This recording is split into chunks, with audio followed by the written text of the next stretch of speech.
ચેનલને સબસ્ક્રાઇબ ન કરી હોય તો સબસ્ક્રાઇબ કરો, લાઈક કરો અને શેર કરો.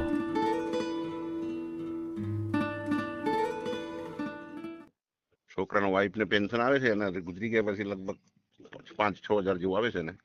અચ્છા અચ્છા. ઈ જોબ કરતો ભાઈ? એ એસટી ગવર્મેન્ટમાં હતો, ગુજરાત એસટી કોર્પોરેશન ખરું ને હા એમાં હતો. બેબી બી એસટી નિગમમાં છે, કંડક્ટરમાં. બધા નોકરિયા બધા નોકર વેલ સેટ જ હતું, પણ આ ભગવાને એવું બનાવ્યું, શું કરે.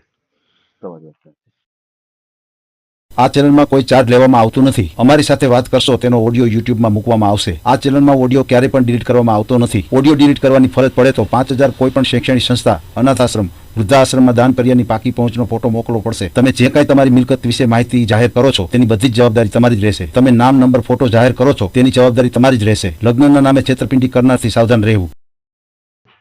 હાલો, બોલો. હા હિતેશભાઈ બોલો. હા, મારે લગ્ન માટે બાયોડેટા મૂકવા હતા. બરાબર. ક્યાં ગામથી બોલો? હું હિંમતનગર બાજુથી બોલું. હિંમતનગર. આપણે ઓડિયો મૂકવાનો છે તમારી ચેનલ ઉપર? હા, મૂકવી દો. શું નામ શું છે તમારું? જસવંતસિંહ મકવાણા. ક્યાં સમાજમાંથી છો? ઝાલા મકવાણા, દરબારમાં. ઝાલા મકવાણા.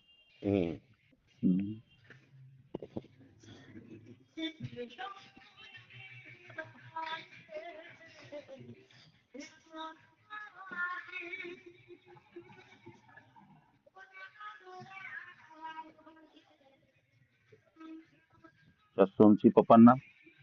સરદારસિંહ મકવાણા. સરદારસિંહ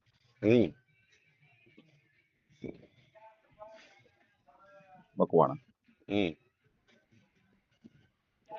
કયું ગામ તમારું? હું ફતેપુર ગારી ગામ છે, ત્યાંથી તાલુકો લાગે અને જિલ્લો સાબરકાંઠા. ગામનું નામ શું કીધું? ફતેપુર, મોટા ફતેપુર.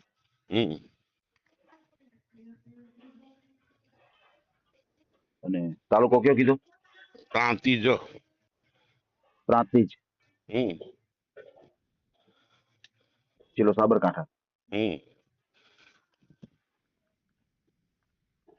મોબાઈલ નંબર બોલો જી. 94 286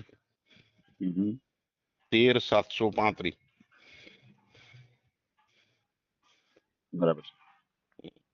ક્યાં સમાજમાંથી કીધું તમે? હું ઝાલા મકવાણા, દરબાર રાજપૂત. રાજપૂત. બરાબર.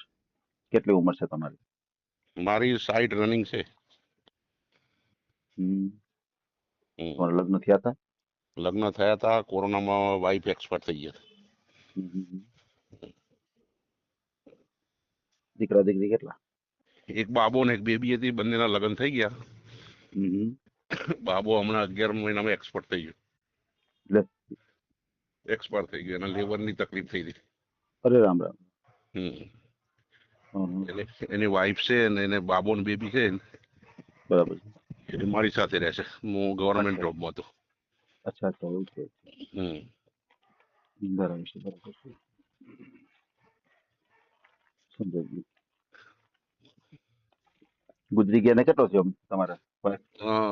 કોરોનામાં 2020માં. અચ્છા, કોરોનામાં જ ગુજરી ગયા. બરાબર. સમજાઈ ગયું. શું તમારા કામકાજમાં કીધું તમે? હું ગવર્મેન્ટ જોબમાં અમદાવાદ હતો, ફાયર બ્રિગેડમાં. એમ? રિટાયર થયો 2023માં.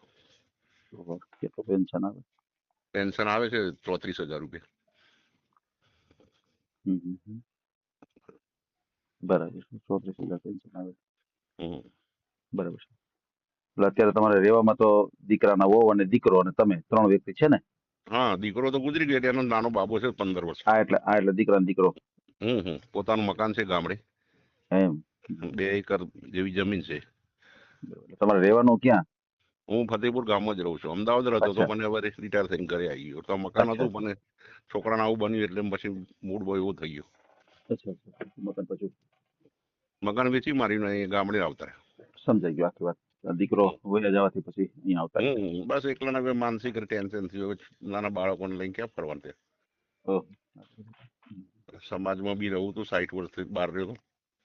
ઓહ. બરાબર છે, બરોબર છે. સમજાય. બીજું તમારે તમારા ફેમિલી મેમ્બરમાં તમે ભાઈઓ કેટલા, તમારી બહેનો કેટલા? મારા ભાઈ એક છે, એ અલગ રહે છે. મારી 2 બહેનો પરણાઈ દીધી, મારાથી મોટી છે. એવું છે, 2 બહેનો પરણી છે, ભાઈ પણ પરણી ગયા, ભાઈ 2 પણ ભાઈઓ તમે? પરણ્યા, એ અલગ જ છે. હા, મારા ભાઈ છે. અચ્છા, હા, બરોબર. સમજી ગયું. મમ્મી પપ્પા કોઈ? મમ્મી પપ્પા કોઈ નહીં, એ 10 વર્ષ પહેલા એક્સપાયર થઈ ગયા. ઓહો. બરોબર છે. બીજું કઈ ખેતીવાડી જમીન એવું કઈ હા, 2 એકર જમીન છે મારી. છે? બરાબર છે. સમજાઈ ગયું. મકાન બકાન બધું ગામડે પોતાનું જ છે? હા, પોતાનું મકાન છે. 3 રૂમ રસોડા વાળું મોટું મકાન છે. એમ. હમ. બરાબર છે, બરાબર છે. છોકરાનો વાઈફ ને પેન્શન આવે છે, અને ગુજરી ગયા પછી લગભગ 5-6 હજાર જેવું આવે છે ને. અચ્છા, અચ્છા. ઈ જોબ કરતો ભાઈ? એ એસટી ગવર્નમેન્ટમાં હતો, ગુજરાત એસટી કોર્પોરેશન ખરું હા. ને એમાં હતો. બેબી બી એસટી નિગમમાં છે, કંડક્ટરમાં. એમ. વાવ. હમ. બરાબર. બધા નોકરિયાત. બધા નોકરે વેલ સેટ જ હતું, પણ આ હવે ભગવાને એવું બનાવ્યું, શું કરે. તમારી વાત સાચી. મનમાં એવું થયું કે આપણે બનવા કંઈક બનવા જોગ છે બધું. સહારા માટે કંઈક જોઈએ કંઈક. જોઈએ. તમારી વાત સાચી છે. પછી તમારી 60 વર્ષની ઉંમર છે તો તમને અત્યારે બીપી, ડાયાબિટીસ એવો કઈ પ્રોબ્લેમ? કોઈ પ્રોબ્લેમ નહીં, કશું જ નહીં. શરીર કોઈ ફ્રેક્ચર વેક્ચર કોઈ નુકસાન નહીં. બરાબર છે. દવા કારણ કે વગર જીવન જીવો છો? કોઈ નહીં, ડિસિપ્લિન ફોર્સમાં નોકરી કરી છે, એટલે કોઈ શરીરમાં ભગવાને કંઈક તકલીફ આપી નહીં. એવું છે, એવું છે. હા, બરાબર છે, બરાબર છે. કેટલો તમારો અભ્યાસ કેટલો છે? હું 12 પાસ છું.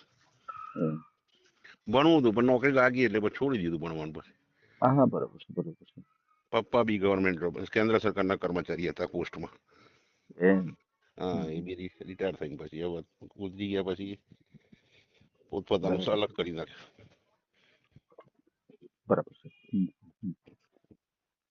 સમજાઈ ગયું.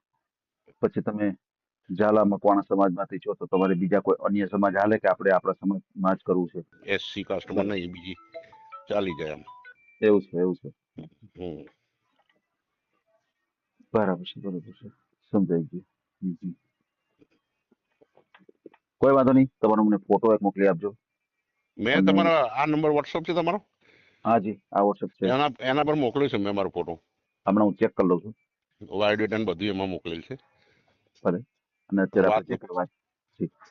હા, વાત નથી થઈ એટલે મેં કીધું વાત કરી જોઉં. સવારનો ટ્રાય કરતો પણ એંગેજ વધારે આવતો. સાચી વાત છે. ફોન ચાલુ હોય ને, સતત ફોન ચાલુ હોય છે. હમ. અને એક બે અત્યારે આપણે જે વિડીયો કાંઈ તમારા જી. એક બે વિડીયો બી જોયા તમારે. એક બેન ના કઈ આ બાજુના નર્સમાં એવું. નોકરી કરતા હતા એના. હા જી, હા જી, હા જી. એટલે મેં કીધું કઈ વાંધો નહીં, કઈ સારું વ્યવસ્થિત હોય તો આપણે સ્વીકારીએ. પ્રફુલાબેન પંચોલી છે, પણ હવે એને સમાજનો પ્રોબ્લેમ થાય કારણ કે એને વાણિયા, પટેલ, બ્રાહ્મણ આમાં ઈચ્છા છે. બરોબર. હમ. એમના રસ ઉપર આધાર છે આ તો. હા, એ તો એના સમાજનો પ્રોબ્લેમ થાય, બાકી તો થઈ જાય એમ. ગોઠવાઈ જાય છે. આપણે કોઈ પૈસા વાળા જોતા નહીં, આપણે ઘરે કામ રોટલા કરે બહુ થઈ ગયું. બરાબર છે. બેનને 27,000 પેન્શન આવે. એ મેં જોયું મેં વિડીયોમાં. હા, એને કઈ ડાયાબિટીસ નો બી પ્રોબ્લેમ છે. હા, એને ઘણી તકલીફ છે. હા, હવે ડાયાબિટીસ એક સામાન્ય છે. હવે વધારે વધુ થોડું કંટ્રોલ બી કરવું પડે એને. હા, એ તો પછી ઉંમર થાય તો થોડો ઘણો ફેરફાર થાય શરીરમાં ને થોડુંક થાય. ખાવા હા, પીવામાં કંટ્રોલ રાખો એટલે વાંધો ન આવે બધું લેવલ. વાંધો ના આવે. દવા હા, બી અત્યારે ઘણી જાતની હા, દવાઓ અત્યારે સરસ નીકળી છે. મજાની દવા પણ આવે છે કે ભાઈ તમને બધું કંટ્રોલ રહે. હવે અત્યારે કોઈ અઘરું નથી. અને એમને શું છે, બીજું એક થોડું જીવનમાં પરિવર્તન થાય તો ઘણો ચેન્જ થઈ શકે છે. એ તો છે. એ તો છે. એટલે મેં સવારનો વિડીયો જોતો તમારો, એટલે મેં કીધું મને મૂકવા દે. વાહ, હા, બરાબર. બરોબર. સમજી ગયો, સમજી ગયો. કોઈ વાંધો નહીં. ખાસ કરીને ફ્રોડ વ્યક્તિથી સાવધાન રહેજો. કોઈ એવા ફ્રોડ વ્યક્તિના ફોન આવે, કોઈ પૈસાની માગણી કરે તો કોઈ સાથે પૈસાનો વ્યવહાર નહીં કરતા. અને અત્યારે આપણે જે કાંઈ વાતચીત કરી છે એનો ઓડિયો યુટ્યુબ, ફેસબુક અને ઇન્સ્ટાગ્રામ ઉપર આવશે. અને ઓડિયો બરોબર. આપણે ક્યારેય પણ ડિલીટ કરતા નથી આપણી ચેનલથી. બરોબર. બરાબર. હા, તમારો ફોટો અને બાયોડેટા તમે મોકલ્યો છે, હું હમણાં ચેક કરી લઉં છું. બરાબર છે? બરોબર. હા અને તમારું જે કાંઈ બાયોડેટા છે આપણે ફેસબુક ઉપર પણ મૂકશું, એમાં પણ હા ઘણા રિસ્પોન્સ મળે છે. બરાબર છે? બરોબર. ભલે, કોઈ વાંધો નહીં. આપણે ઓકે ઓડિયો મૂકશું. હા, ઓકે થેન્ક યુ. હા, વેલકમ.